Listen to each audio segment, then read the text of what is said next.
O ar sumiu dos meus pulmões.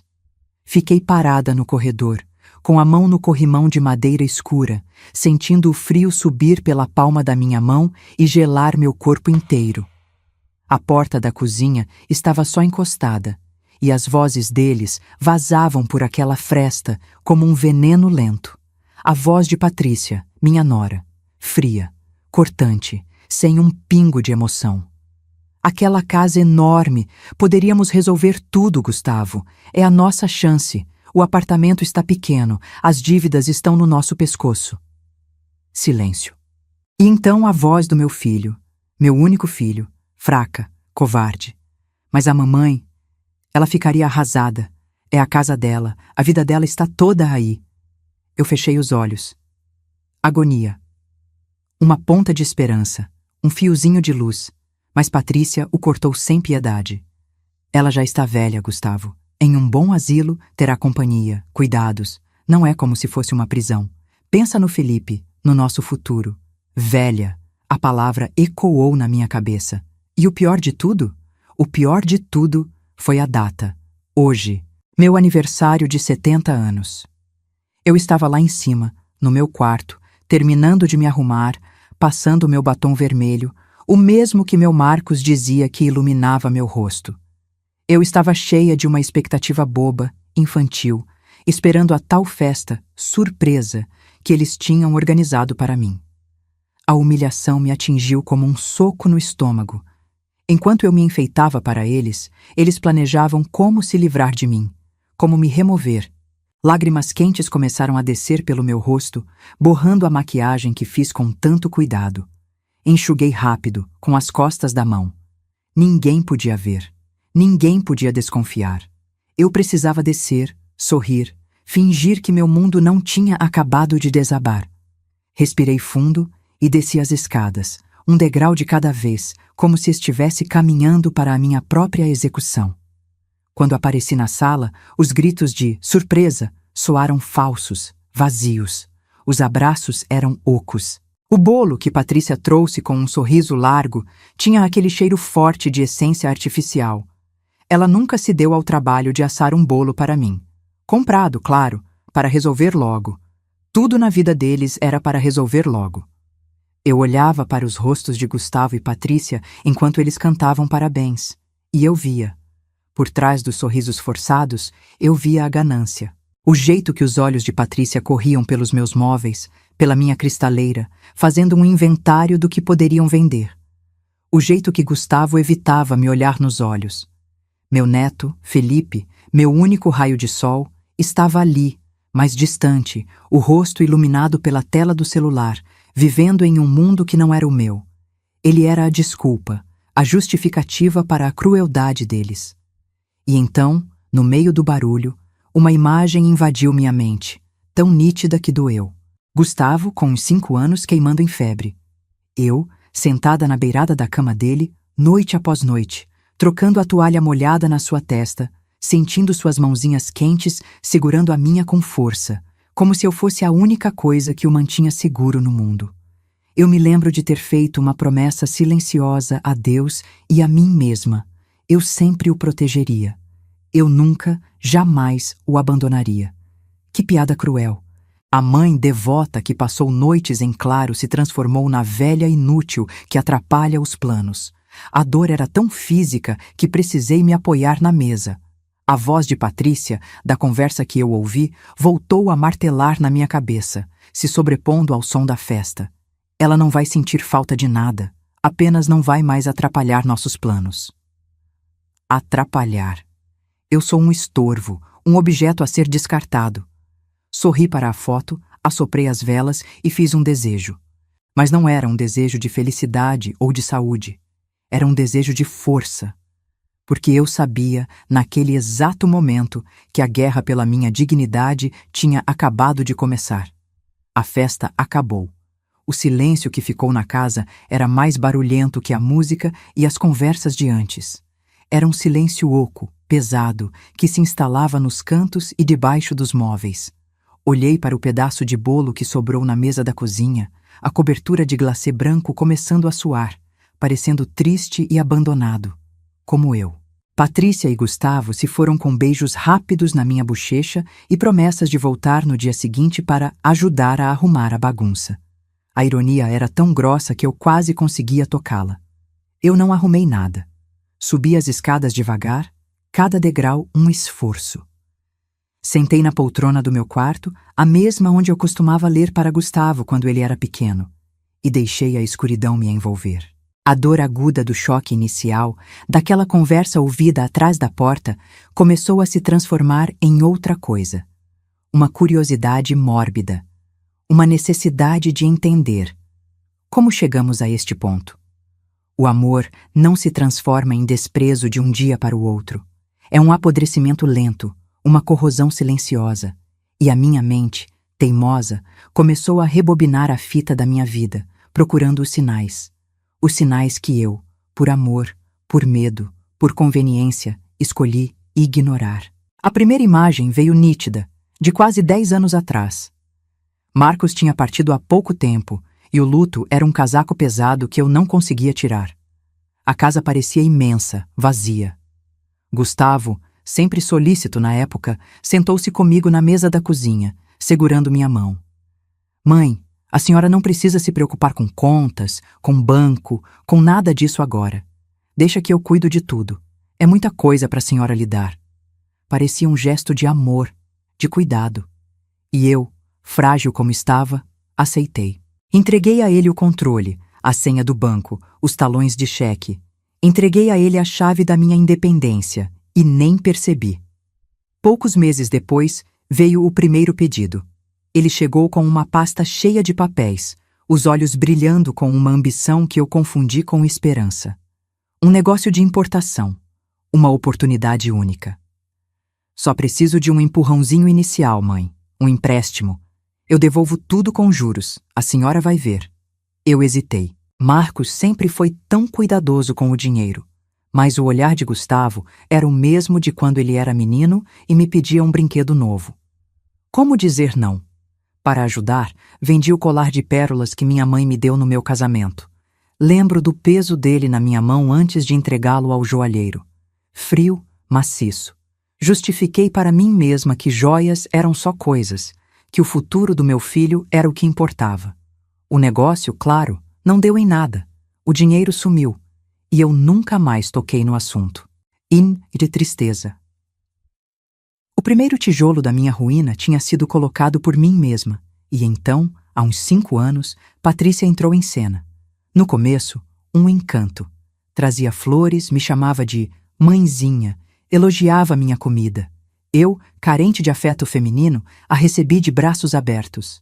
Aos poucos, o encanto deu lugar a uma praticidade cortante. A primeira invasão foi sutil. A suíte de hóspedes no andar de baixo, que eu usava para minhas costuras e para guardar as lembranças de Marcos. Sogrinha, o Gustavo trabalha tanto em casa, coitado. Aquele cantinho no quarto deles é tão apertado.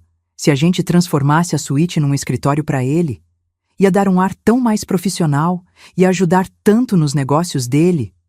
O argumento era sempre o bem-estar do Gustavo.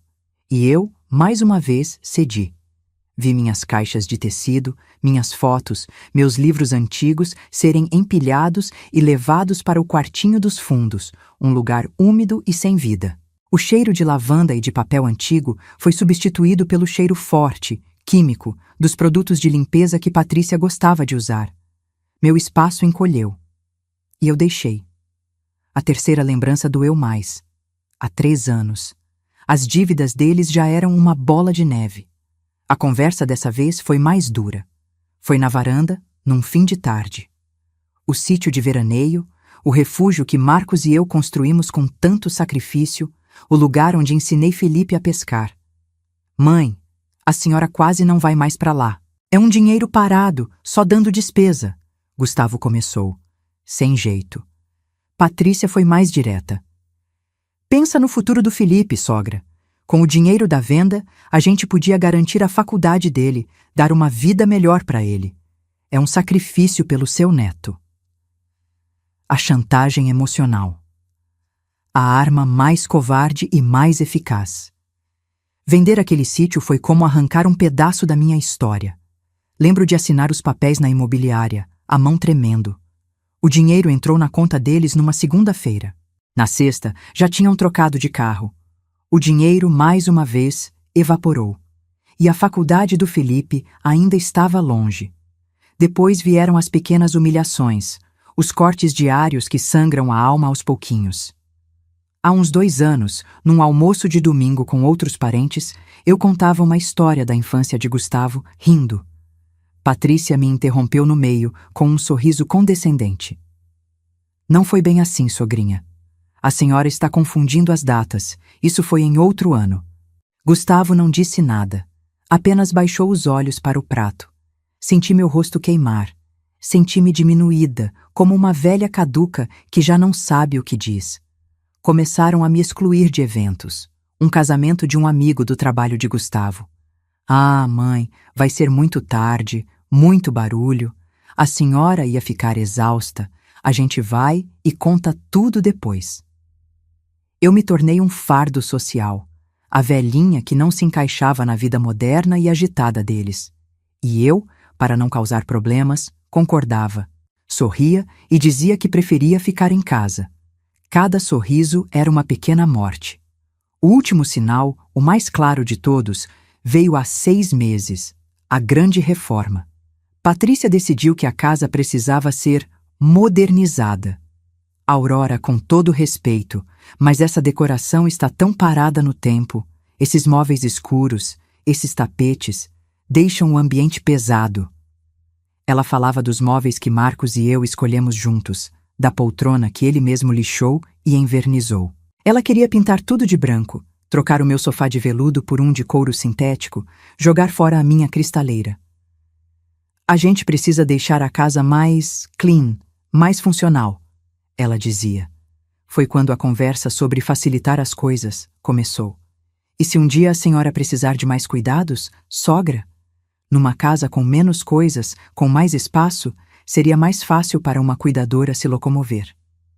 A semente do asilo. Plantada ali, na minha frente, disfarçada de preocupação. Cada uma dessas lembranças era um golpe. Eu via agora, com uma clareza que me cegava, o padrão.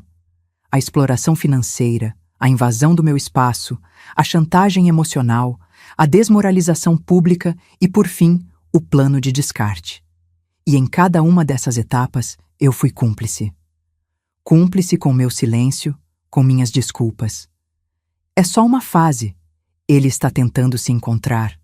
Ela só quer o melhor para ele. O amor de mãe tinha me transformado numa tola. As lágrimas que eu segurei durante a festa agora desciam sem controle, quentes, amargas. Mas não eram mais lágrimas de pura tristeza. Havia raiva nelas. Uma raiva fria, cortante. A dor da traição ainda estava ali, no fundo do peito, mas por cima dela, uma nova camada se formava. Uma camada dura, resistente. Era a minha dignidade, ferida de morte, que se recusava a morrer. Eles achavam que eu era fraca, senil, fácil de manipular. Eles me viram como um problema a ser resolvido, um objeto a ser movido. Mas eles se esqueceram de quem eu sou. Eu sou a Aurora. E o sol, mesmo depois da noite mais longa e escura, sempre volta a nascer. O resto da festa passou por mim como a paisagem do lado de fora de um trem em alta velocidade. Um borrão de rostos, de vozes, de risadas que não me alcançavam. Eu sorri, agradeci os presentes que mal olhei, abracei pessoas que amo, mas sentindo como se meu corpo fosse uma casca oca e a verdadeira Aurora estivesse a quilômetros de distância, assistindo a tudo de um lugar frio e escuro. Cada parabéns, cada muitos anos de vida, soava como uma piada de mau gosto. Anos de vida para quê? Para ser um fardo? Para ser encaixotada e despachada para um depósito de velhos? Cortei o bolo, o glacê doce demais, a massa seca.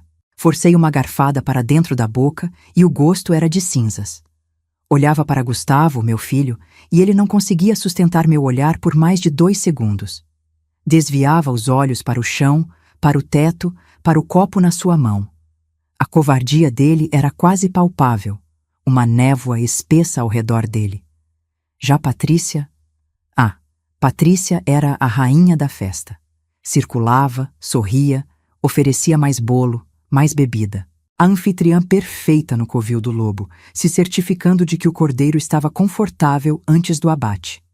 Quando o último convidado se foi, a casa mergulhou num silêncio que doía nos ouvidos. Um silêncio cheio dos fantasmas das conversas, dos planos sórdidos. Eles se despediram na porta. Patrícia me deu um beijo estalado na bochecha, o perfume dela doce e enjoativo. Descanse bem, sogrinha. A senhora merece. Amanhã a gente passa aqui para ajudar a arrumar essa bagunça. A palavra bagunça ficou suspensa no ar. A bagunça era eu. Eu era a bagunça que eles precisavam arrumar. Gustavo murmurou um "Boa noite, mãe", a voz embargada, e saiu rápido, sem me olhar. Ele sabia. O culpa. No fundo daquele poço de fraqueza, ele sabia a dimensão da canalice que estava cometendo. Fechei a porta e me encostei nela, o corpo finalmente cedendo. A adrenalina que me manteve de pé durante a festa se esvaiu, e no lugar dela ficou um cansaço profundo, uma dor que vinha da alma. Subi as escadas me agarrando ao corrimão, não porque minhas pernas estivessem fracas, mas porque o mundo parecia ter perdido o equilíbrio. Cada degrau era uma vitória. Entrei no meu quarto. O meu quarto. O mesmo quarto que dividi com Marcos por quase 40 anos. O cheiro dele ainda estava ali, fraco, quase imperceptível, no seu lado do armário que eu nunca mais mexi. A poltrona onde ele lia o jornal todas as manhãs. A penteadeira que ele me deu no nosso primeiro aniversário de casamento, dizendo que uma rainha precisava de um trono. Tudo ali contava a nossa história, a nossa vida. E eles queriam apagar tudo isso, pintar de branco, vender, transformar em dinheiro para pagar por carros novos e jantares caros. Meu santuário seria violado, leiloado. Sentei na beirada da cama, a mesma cama onde Gustavo nasceu, com a ajuda de uma parteira, numa noite de temporal. A mesma cama onde chorei por semanas quando Marcos se foi. O peso dos meus 70 anos desabou sobre mim. Não o peso da idade, mas o peso dos sacrifícios, das renúncias, do amor incondicional que eu dediquei a um filho que agora me via como um empecilho. A dor era física. Um nó na garganta que me impedia de respirar, uma pontada aguda no peito. Senti náuseas. Uma mãe é, por natureza, um porto seguro. Mas quem seria o meu porto quando meu próprio filho me atirava ao mar? Foi nesse momento, no fundo do poço da dor e da humilhação, que algo aconteceu. Não foi um barulho alto. Foi um estalo, silencioso, mas definitivo. Como um galho seco que finalmente se parte sob o peso da neve. A passividade, a esperança boba de que eles mudariam, o medo paralisante de ficar sozinha, tudo isso se quebrou. Virou pó, e no lugar restou uma clareza cortante, fria como gelo. Não havia mais margem para dúvidas, para desculpas, para o "talvez eu tenha entendido errado". Eles não me viam como mãe, nem como avó, nem como pessoa. Eu era um problema financeiro com data de validade. Um objeto a ser descartado. As lágrimas pararam de escorrer. Levantei a cabeça e olhei para o meu reflexo no espelho da penteadeira. O rosto estava cansado, marcado pela idade e pela dor recente. Mas os olhos... Meus olhos estavam diferentes. A névoa da tristeza tinha se dissipado e no lugar dela havia uma chama. Uma chama de indignação. Uma chama de dignidade ferida que se recusava a apagar. Eu não era uma velhinha senil e inútil. Eu era Aurora Medeiros. A mulher que enterrou o amor da sua vida e continuou de pé. A mulher que criou um filho com as próprias mãos, que enfrentou crises financeiras, perdas, doenças. A mulher que construiu aquele lar, tijolo por tijolo, com amor e sacrifício. Eles se esqueceram com quem estavam lidando. Eles olharam para os meus cabelos brancos e viram fraqueza. Eles ouviram minha voz suave e ouviram submissão. Eles me subestimaram. E esse, eu jurei para o meu reflexo no espelho, seria o maior erro da vida deles. A guerra não tinha acabado de começar. A guerra tinha acabado de virar. E agora, Era eu quem ditava as regras. As primeiras horas daquela manhã de ressaca moral foram as mais claras da minha vida. Não dormi. Fiquei sentada na poltrona do quarto, vendo a escuridão lá fora dar lugar a um cinza pálido e depois a um azul doente, enquanto a minha cabeça trabalhava numa velocidade que eu não sabia que ainda tinha. Eu não sentia mais a dor aguda da facada. O que sentia era o frio do aço. E com esse frio veio uma clareza absoluta. Eu repassava a conversa deles na minha mente, de novo e de novo. Não como uma vítima, revivendo a dor, mas como uma investigadora, analisando cada palavra, cada pausa. A frieza de Patrícia, a fraqueza de Gustavo, a forma como usavam o nome do meu neto, Felipe, como um escudo para a ganância deles. A reforma da casa, as perguntas disfarçadas sobre a minha saúde, a insistência para que eu descansasse mais. Não eram sinais que eu ignorei. Eram peças de um quebra-cabeça que eu, por amor, me recusei a montar. Agora, a imagem estava completa, nítida e monstruosa. Minha primeira vontade foi a mais primitiva. Descer quando eles chegassem e cuspir toda a verdade na cara deles. Gritar, expor a canalice, fazer um escândalo. Mas, no meio do turbilhão de raiva, uma lembrança calma me visitou. A voz do meu Marcos, baixa e firme, como sempre era nos momentos de crise. Aurora, a raiva é um cavalo cego. Corre muito, mas não sabe para onde vai. A sabedoria vai a pé, mas sempre chega no lugar certo. Respirei fundo. Raiva, sim. Uma raiva justa, que queimava no meu peito e me dava força. Mas cegueira, nunca mais. Eu não daria a eles o prazer de me ver descontrolada, de me chamar de velha, louca e senil. Eles queriam que eu agisse com o coração. Eu agiria com a cabeça. Precisava de um plano. Um plano que não fosse sobre vingança, mas sobre justiça, sobre restaurar a ordem natural das coisas e, principalmente, sobre proteger o que ainda havia de puro naquela família, meu neto. Felipe era uma semente boa plantada em terra ruim. Eu não podia deixar que a ganância dos pais o contaminasse para sempre. A decisão se formou dentro de mim, sólida como uma rocha. Eu não sairia da minha casa. Eu não seria despachada para um depósito de idosos. E eles não colocariam as mãos sujas no patrimônio que Marcos e eu construímos com uma vida inteira de trabalho. A questão não era mais se eu iria lutar, mas como. Pensei nos meus amigos, pensei em minha irmã, mas não queria envolvê-los num drama familiar tão feio, tão íntimo. Não queria que olhassem para meu filho com pena ou com desprezo. Era uma batalha minha, mas eu não precisava lutar sozinha.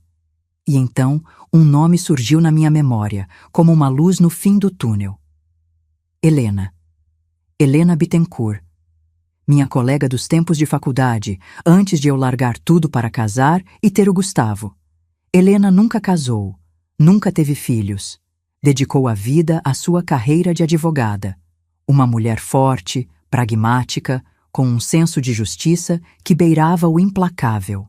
Fazia anos que não nos víamos, mas eu sabia que se houvesse alguém no mundo que entenderia, seria ela.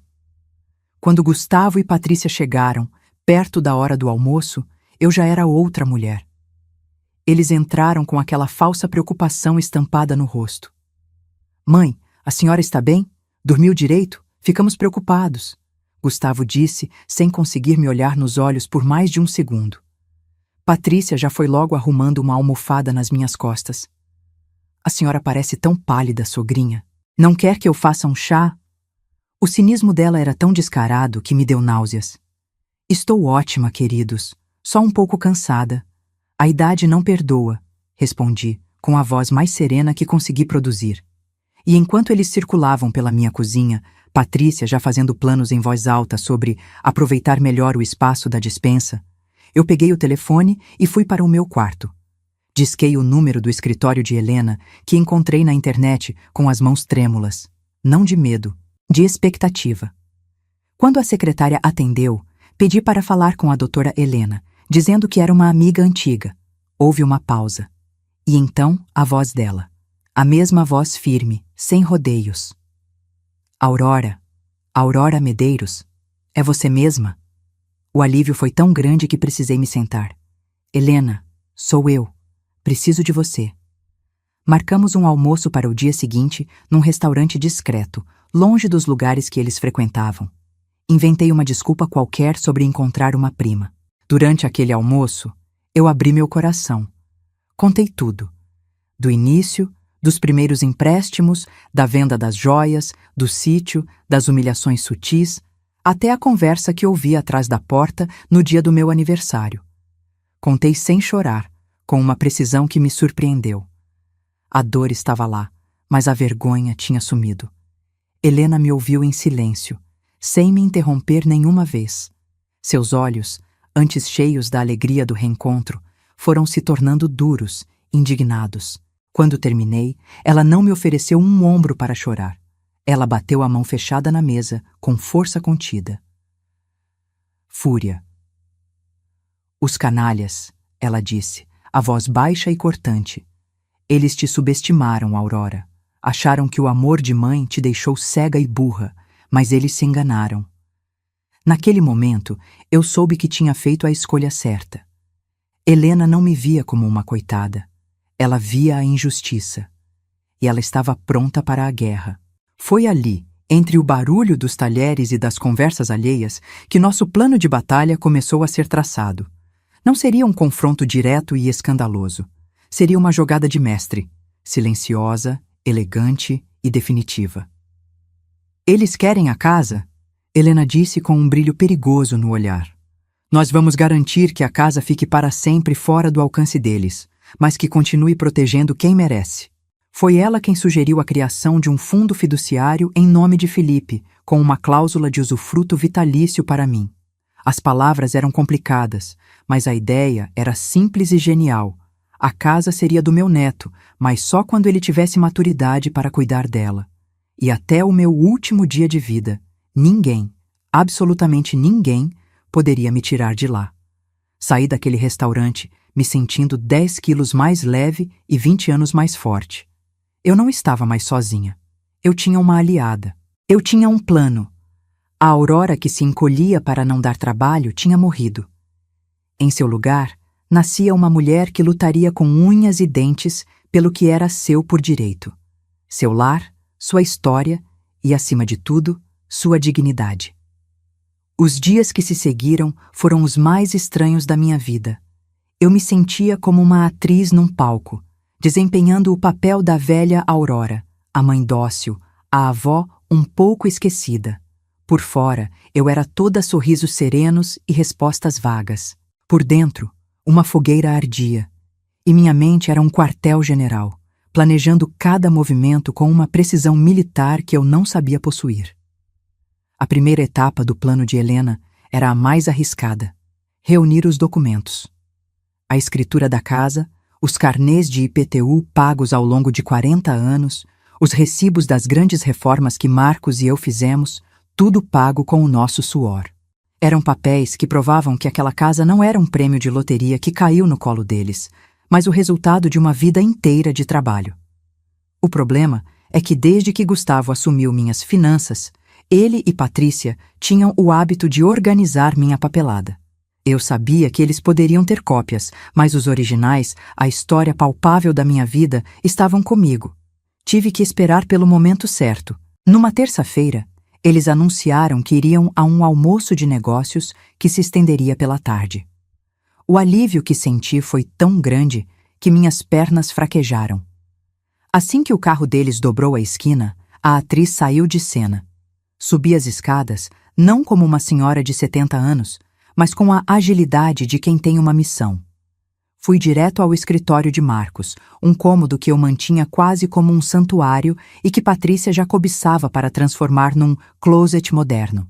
No fundo do armário de mogno, atrás de caixas de ferramentas antigas, estava o velho baú de couro onde guardávamos nossos documentos mais importantes. O cheiro de cedro e de papel antigo me invadiu quando abri a tampa pesada. Minhas mãos tremiam um pouco, não de fraqueza, mas de uma emoção crua. Ali estava tudo: a escritura, com a caligrafia elegante do escrivão, datada de 42 anos atrás. Nossos nomes, Aurora e Marcos, lado a lado. Junto com os papéis, encontrei um envelope amarelado. Dentro, fotos nossas no dia em que compramos a casa. Éramos tão jovens, cheios de sonhos. Numa das fotos, Marcos me abraçava na varanda ainda sem pintura, o rosto dele iluminado por um sorriso que eu nunca mais veria. Lágrimas vieram aos meus olhos, mas não eram de tristeza. Eram de gratidão por aquela memória e de uma fúria renovada por quem queria apagar tudo aquilo. Emoção. Coloquei tudo o que Helena pediu numa pasta grossa. Guardei o resto de volta no baú, sentindo o peso da minha própria história nas mãos. Eu não estava lutando por tijolos e cimento. Eu estava lutando por aquele sorriso de Marcos, pela jovem cheia de sonhos que eu fui, pela promessa que fizemos um ao outro naquele dia. Minhas idas ao escritório de Helena se tornaram meu segredo mais bem guardado. Eu saía de casa dizendo que ia encontrar Lúcia, minha irmã, para um café, ou que ia ao grupo de leitura da paróquia. Pegava um táxi e, no caminho, meu coração batia forte, uma mistura de medo e adrenalina. O escritório de Helena era um refúgio de lógica e ordem no meio do meu caos emocional. Ela me recebia com um abraço rápido e um olhar firme. Como você está aguentando, Aurora? Estou aguentando, eu respondia. E era verdade. Ela analisava os documentos com a perícia de um cirurgião. Isso é perfeito, Aurora. Incontestável. Você pagou por cada prego nesta casa. Ela me explicava os termos legais de novo, com paciência. O usufruto vitalício significa que, enquanto você respirar, esta casa é sua para usar como quiser. Eles não podem te colocar para fora, não podem te forçar a nada, e o fundo fiduciário em nome do Felipe garante que eles não possam vender para pagar as dívidas deles. É um cheque-mate. A palavra cheque-mate soou como música. Enquanto isso, em casa, a pressão aumentava. A máscara de preocupação de Patrícia estava cada vez mais fina, revelando a impaciência por baixo. Num domingo, ela chegou com uma proposta. Sogrinha, tenho um amigo que é um geriatra maravilhoso. Ele trabalha numa clínica que é um espetáculo. Por que a senhora não marca um check-up completo? Só pra gente ficar tranquilo. O veneno estava na doçura da voz. Um laudo médico que atestasse qualquer fragilidade, qualquer lapso de memória, seria a arma que eles precisavam para tentar uma interdição. Eu sorri o meu sorriso mais vago e cansado.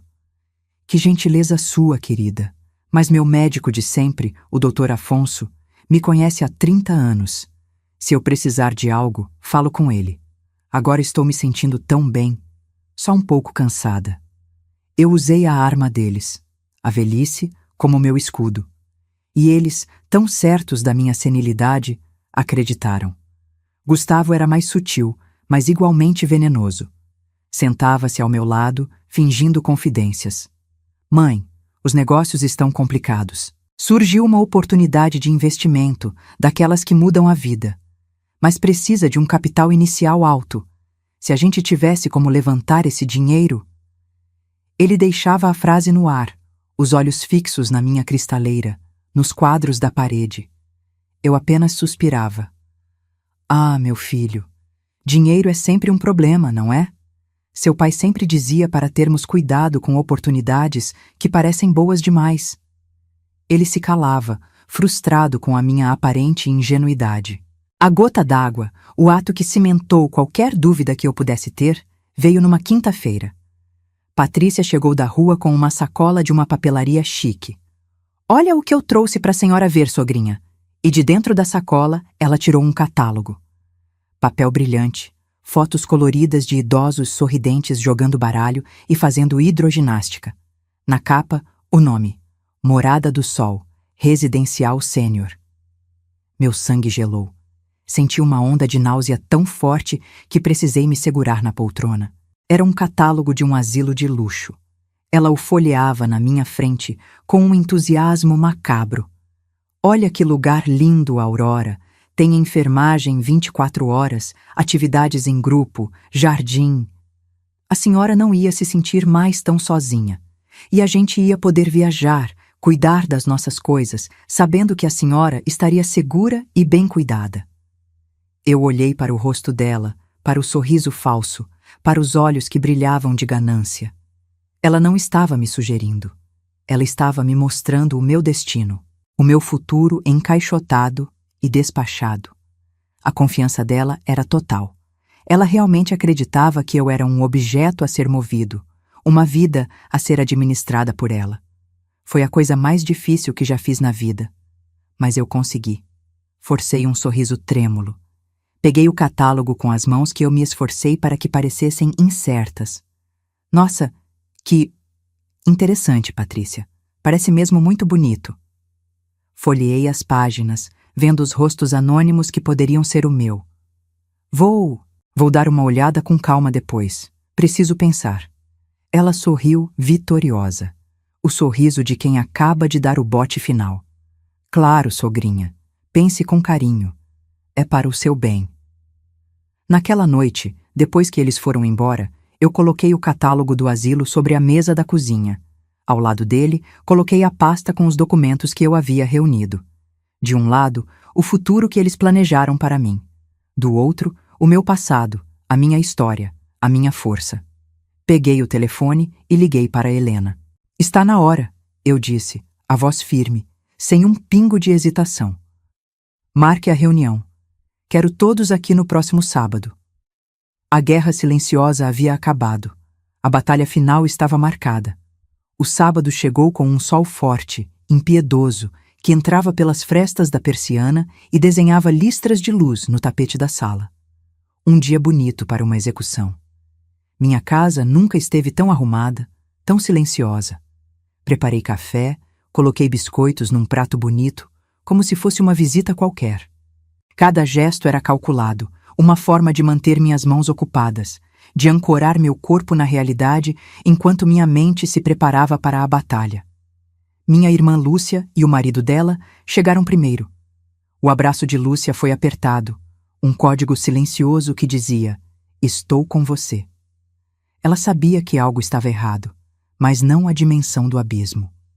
Sentei-os no sofá, meu coração martelando contra as costelas, um tambor de guerra anunciando o que estava por vir. Então, eles chegaram. Gustavo, Patrícia e Felipe. Entraram com a confiança de quem se sente dono do lugar.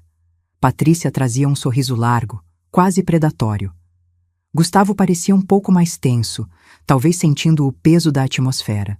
Felipe, como sempre, estava meio alheio, os fones de ouvido já a postos. E por último, discreta como uma sombra, chegou Helena. Apresentei-a como uma velha amiga que veio me ajudar com uns papéis. Patrícia a mediu de cima a baixo com um olhar desconfiado, mas o sorriso não vacilou. Eles achavam que a vitória já era deles. A complacência era o seu maior ponto fraco. Quando todos se sentaram, um silêncio pesado se instalou na sala. O único som era o tic-tac do relógio de pêndulo do meu avô, cada segundo marcando um passo a mais para o abismo. Eu olhava para os rostos. Lúcia, preocupada. Gustavo, evitando meu olhar. E Patrícia, com uma expressão de curiosidade quase divertida, como quem assiste ao primeiro ato de uma peça cujo final já conhece. Respirei fundo, sentindo o ar frio encher meus pulmões.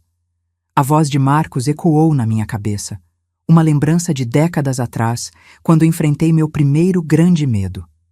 Fale com a sua verdade, Aurora. A verdade tem uma força que nenhuma mentira consegue derrubar. Eu agradeço a todos por terem vindo, comecei, e minha própria voz soou estranha aos meus ouvidos. Firme, calma, sem o tremor que eu temia. Reuni vocês aqui porque, como sabem, completei 70 anos. E essa idade nos traz muitas reflexões sobre o futuro, sobre legado, sobre família. Fiz uma pausa. Os olhos de Patrícia brilharam. Ela se ajeitou na poltrona como se estivesse prestes a receber um prêmio. Gustavo forçou um sorriso, um aceno de cabeça concordando com a minha sabedoria. Eu sempre acreditei que esta casa era mais do que paredes e um teto. Era o centro da nossa família, o lugar seguro, o porto. Olhei diretamente para Gustavo. O lugar onde eu cuidei de você, meu filho, onde sacrifiquei meus sonhos para que você pudesse ter os seus. Ele se mexeu, desconfortável. Patrícia tentou intervir, com sua falsa doçura. Ah, sogrinha, não fale assim.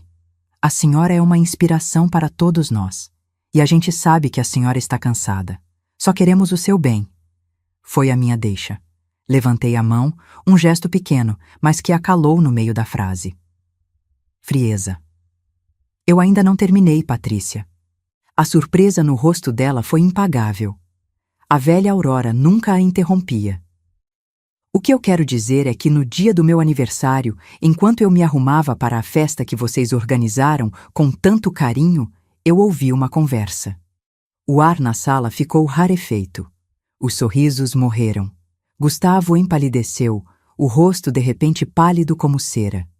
Patrícia congelou, a xícara de café a meio caminho da boca.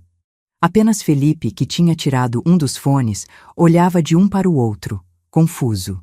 Eu ouvi o plano de vocês, continuei, a voz agora cortante. O plano de me colocar num asilo. Um bom asilo, você disse, Patrícia. Não é como se fosse uma prisão. Ouvi o plano de vender esta casa, o lar que construí com o pai de vocês, para pagar por dívidas de luxo e de uma vida que vocês não podem sustentar. Ouvi meu próprio filho concordar que eu já estou velha e que seria melhor me remover para não atrapalhar os planos. O choque era palpável. Lúcia levou a mão à boca, os olhos cheios de lágrimas de horror e raiva. Seu marido olhava para Gustavo com um desprezo que eu nunca tinha visto. Mas mãe, a senhora entendeu tudo errado, gaguejou Gustavo levantando-se. A gente só estava preocupado com a senhora, sozinha aqui, nessa casa enorme. Não minta para mim, Gustavo, não mais. Minha voz era um sussurro letal. Eu ouvi. E o que eu ouvi me forçou a tomar uma atitude. Porque vocês me ensinaram uma lição muito dura, que o amor sem respeito é apenas uma desculpa para a exploração. Nesse momento, Helena, que até então era apenas uma espectadora silenciosa, se levantou com uma pasta preta nas mãos. Ela se postou ao meu lado, uma fortaleza de calma e autoridade. Bom dia a todos. Meu nome é Helena Bittencourt e sou a advogada de Dona Aurora Medeiros. Se a revelação da conversa foi um soco, a presença de uma advogada foi um nocaute. Patrícia soltou a xícara, que se espatifou no pires, derramando café na mesinha de centro. Ninguém se moveu para limpar.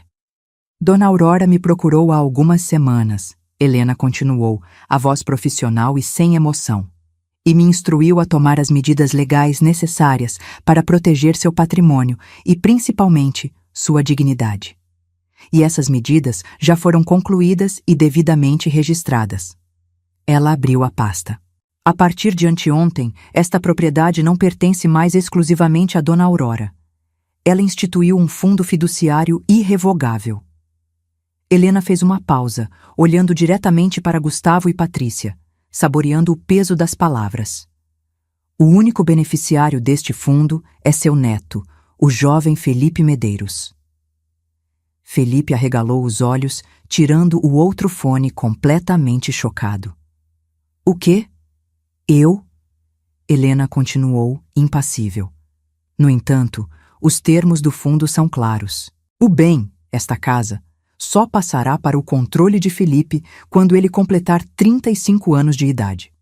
Até lá, o fundo será administrado por um terceiro neutro, indicado por Dona Aurora. O imóvel não pode ser vendido, hipotecado, alugado ou usado como garantia para qualquer tipo de transação financeira. Está completamente blindado. O silêncio era total. O som do relógio parecia gritar na sala. E mais importante, concluiu Helena, fechando a pasta com um clique seco, Dona Aurora Medeiros tem por direito legal e irrevogável o usufruto vitalício integral deste imóvel. Em termos simples, para que todos entendam, isso significa que ela viverá aqui, como a única dona de suas vontades, até o último dia de sua vida. Ninguém, sob nenhuma circunstância legal, pode removê-la daqui. A explosão veio de Patrícia. A máscara de boa moça se desintegrou, revelando o monstro de ganância que vivia por baixo. Ela se levantou de um salto, o rosto vermelho, transfigurado pelo ódio. Sua velha louca, sua bruxa egoísta, como você pôde fazer isso? Nós contamos com esse dinheiro. O Gustavo é seu filho. Essa casa era dele por direito. Você nos destruiu. Você destruiu a sua própria família por capricho. A voz dela era um grito histérico, agudo, cheio de veneno e desespero. Gustavo, paralisado, tentou segurá-la. Patrícia, calma, pelo amor de Deus. E então se virou para mim, os olhos suplicantes, cheios de lágrimas de um covarde. Mãe, por favor, me escuta. A gente pode conversar, reverter isso. Eu sou seu filho. Eu te amo. A gente precisa de ajuda. A senhora não entende as nossas dívidas. Eu me levantei também, e pela primeira vez na vida, olhei para o meu filho de cima para baixo. A dor no meu peito era imensa. A dor de um amor que foi traído de forma irreparável, mas não havia mais fraqueza em mim. Decepção profunda. Amor, Gustavo? Você chama isso de amor? Planejar jogar sua mãe num depósito para roubar o teto dela? Você não me ama. Você ama o que eu posso te dar, as dívidas de vocês. Eu disse, a voz baixa, mas ecoando na sala. São de vocês. Vocês as criaram com sua ganância, sua vaidade, sua fraqueza, e vocês vão aprender a resolvê-las sozinhos, como adultos. Olhei para a figura patética do meu filho, depois para a fúria descontrolada da minha nora. Vocês queriam a minha casa? Pois ela está aqui, firme, forte, como eu. E vocês não vão mais entrar nela sem a minha permissão. Vocês queriam me apagar da minha própria vida? Pois eu lhes digo, eu estou mais viva do que nunca. Foi então que a voz de Felipe, trêmula e cheia de uma dor genuína, cortou o ar. Ele olhava para os pais, o rosto pálido de incredulidade e nojo. É verdade? Vocês iam colocar a vovó num asilo? A pergunta dele, tão simples, tão pura, foi o golpe final. Foi a sentença de morte para a farsa deles. Gustavo não conseguiu responder. Apenas baixou a cabeça, derrotado, humilhado na frente do próprio filho. A inversão de poder estava completa. A guerra tinha acabado. E eu, Aurora, estava de pé, no centro da minha sala, no centro da minha vida, com a minha dignidade restaurada. A porta se fechou atrás deles e o som do motor do carro diminuindo na rua foi como o fim de uma tempestade. O silêncio que ficou na sala não era de paz. Era o silêncio de um campo de batalha depois que os corpos foram retirados. Pesado, cheio de destroços. A xícara de Patrícia, quebrada no pires, com o café manchando a madeira da mesinha de centro que Marcos tanto amava, era o único vestígio físico da guerra que acabara de acontecer.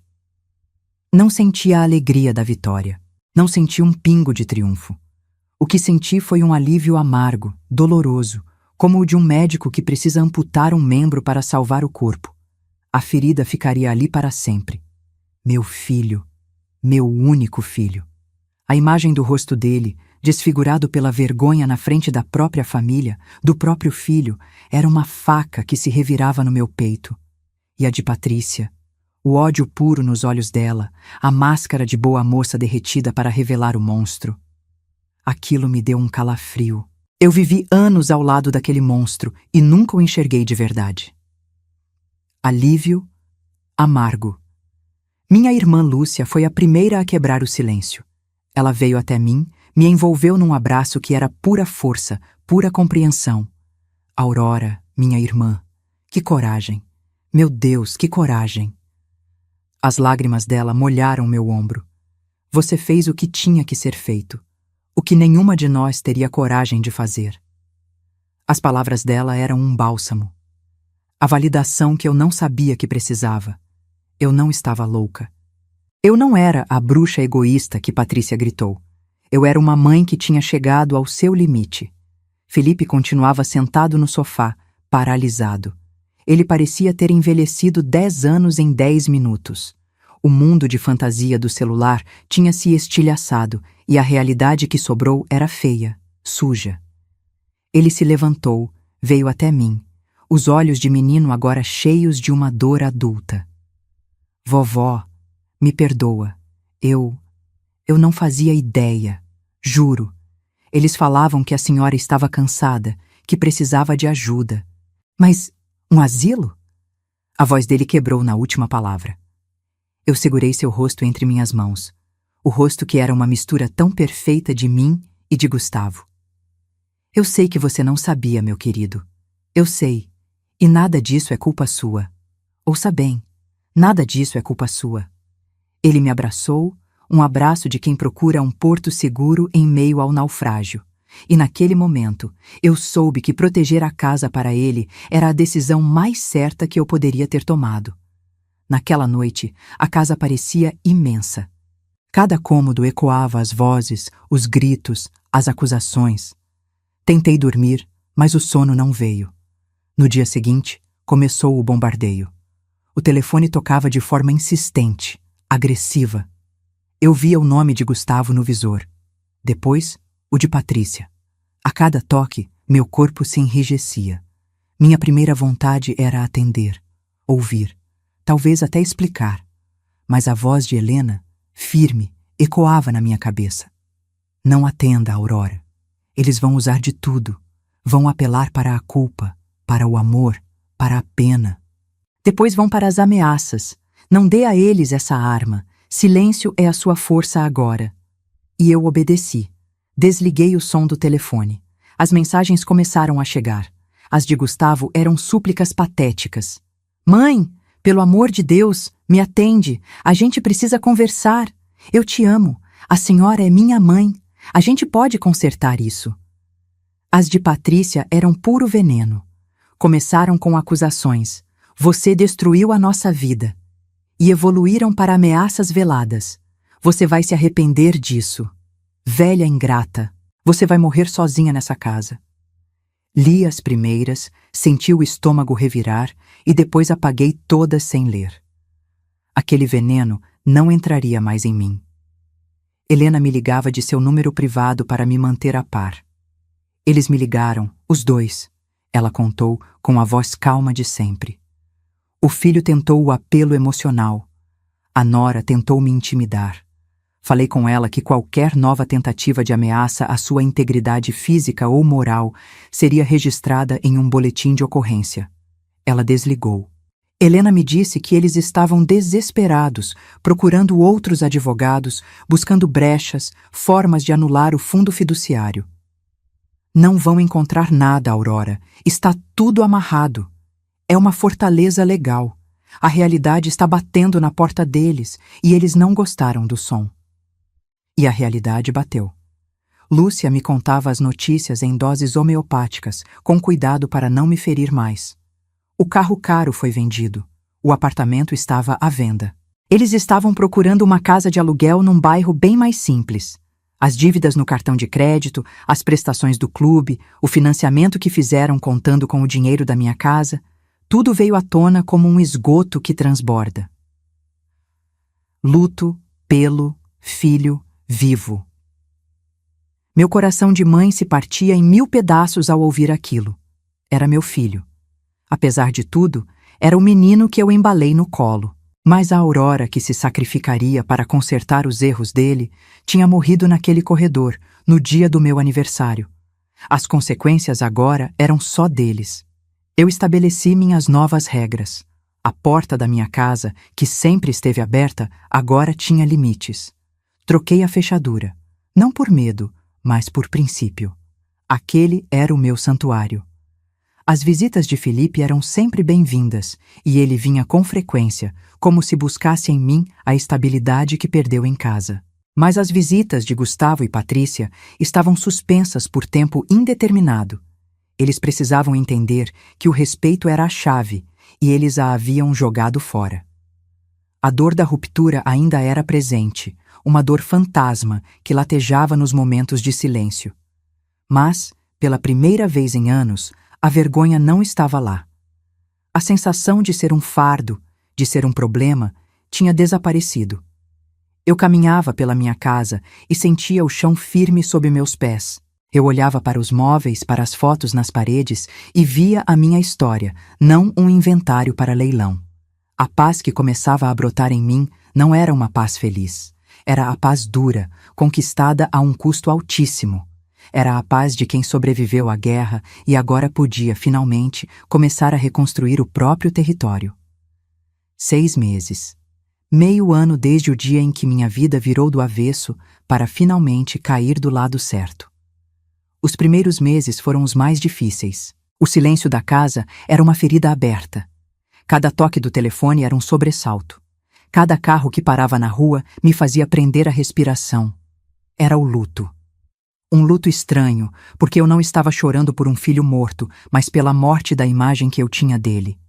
E isso, de alguma forma, doía mais. Mas o tempo, esse remédio teimoso, foi fazendo seu trabalho. Aos poucos, a dor aguda foi se transformando numa cicatriz, daquelas que a gente toca de vez em quando para lembrar que sobreviveu. Comecei a notar pequenas coisas. O nó que vivia na minha garganta tinha se desfeito. As dores de cabeça que me atormentavam sumiram.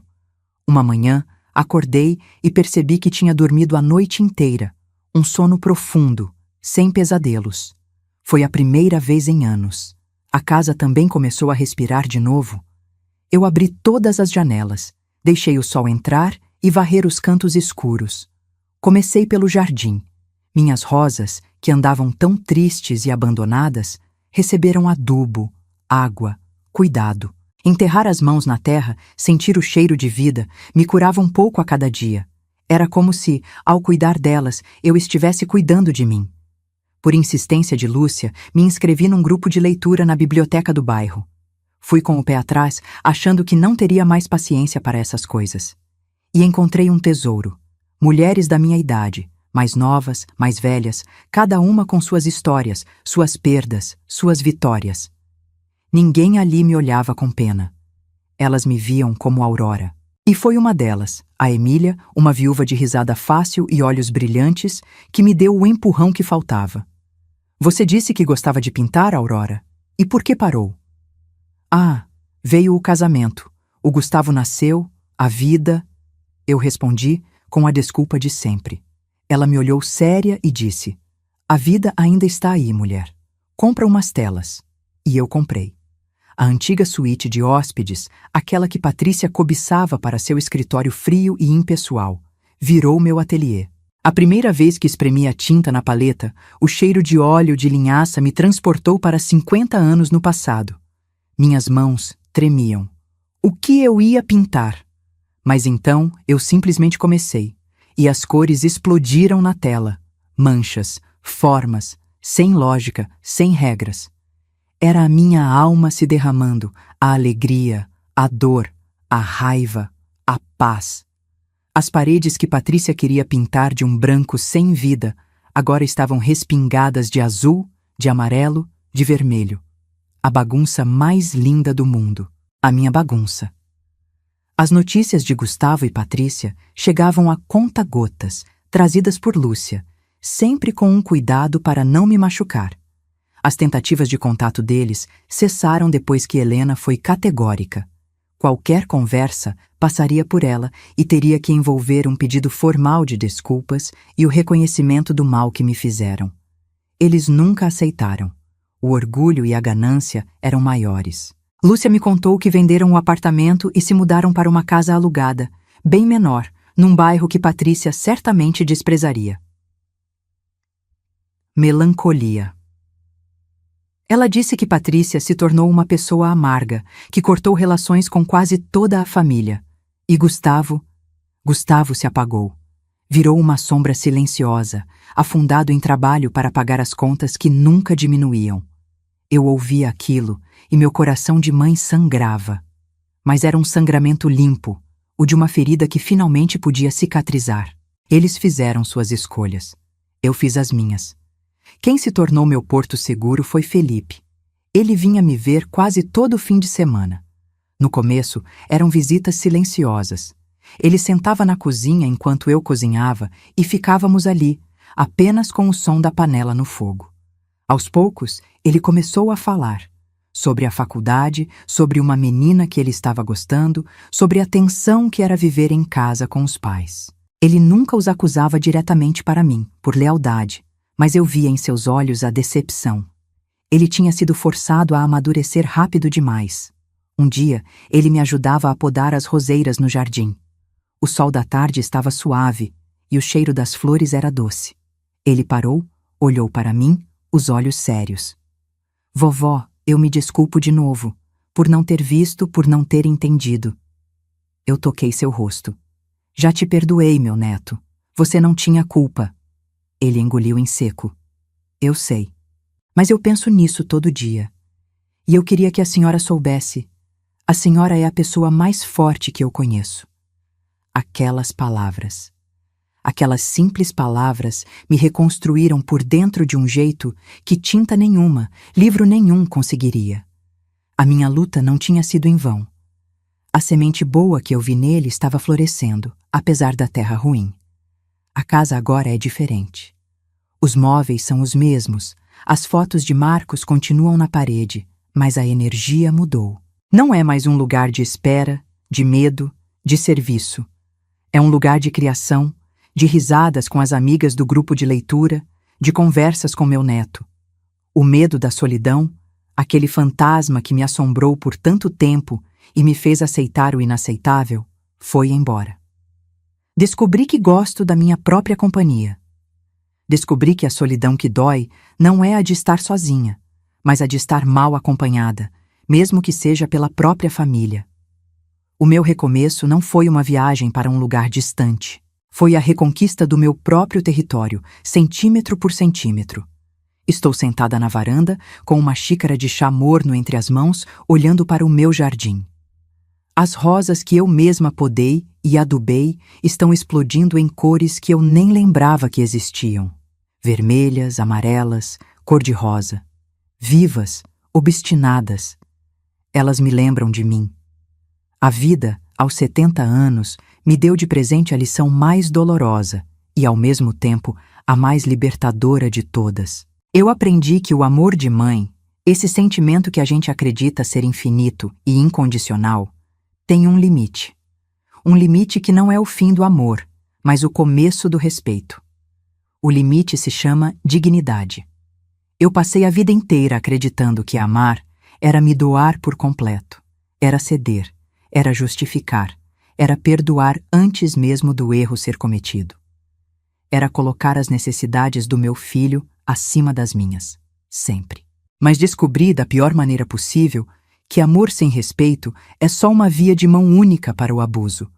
É um cheque em branco que uma hora volta sem fundos e o rombo fica na alma da gente.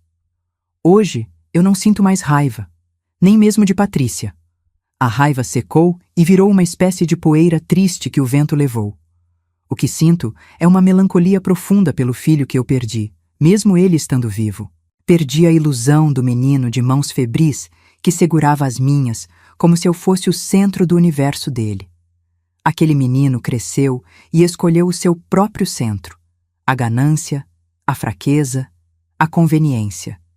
E eu tive que aprender a amá-lo à distância, com a porta do meu coração entreaberta, mas com a porta da minha casa firmemente trancada para a sua toxicidade. A casa. No fim, a briga nunca foi só pela casa. A casa era só o símbolo, o palco onde o drama da minha vida se desenrolou. Eles queriam os tijolos, o terreno, o valor no mercado imobiliário. O que eu lutei para proteger foi a alma deste lugar, as risadas de Marcos ecoando na sala, o cheiro do bolo de fubá nas tardes de domingo, as marcas de altura de Gustavo na porta da cozinha que eu nunca tive coragem de pintar por cima. Lutei pela minha história, e ao lutar por ela, eu me reencontrei. Ganhei a mim mesma de volta. A Aurora que se encolhia para não dar trabalho, que pedia desculpas por existir, essa morreu. Em seu lugar nasceu uma mulher que pinta quadros coloridos e barulhentos, que ri alto com as amigas, que diz não, sem sentir culpa. Descobri o prazer imenso da minha própria companhia. A herança que quero deixar para o Felipe não é a escritura de um imóvel. É essa lição. Quero que ele olhe para esta casa, para este jardim, e entenda que o bem mais valioso que uma pessoa pode ter é o respeito por si mesma. Que nenhuma quantia em dinheiro, nenhuma pressão familiar vale a paz de espírito. Minha casa está segura, protegida por muros de afeto e por papéis assinados, mas a maior vitória é outra. É saber que minha alma, que andava por aí sem teto, desabrigada, humilhada, finalmente encontrou o seu lar. E esse lar sou eu.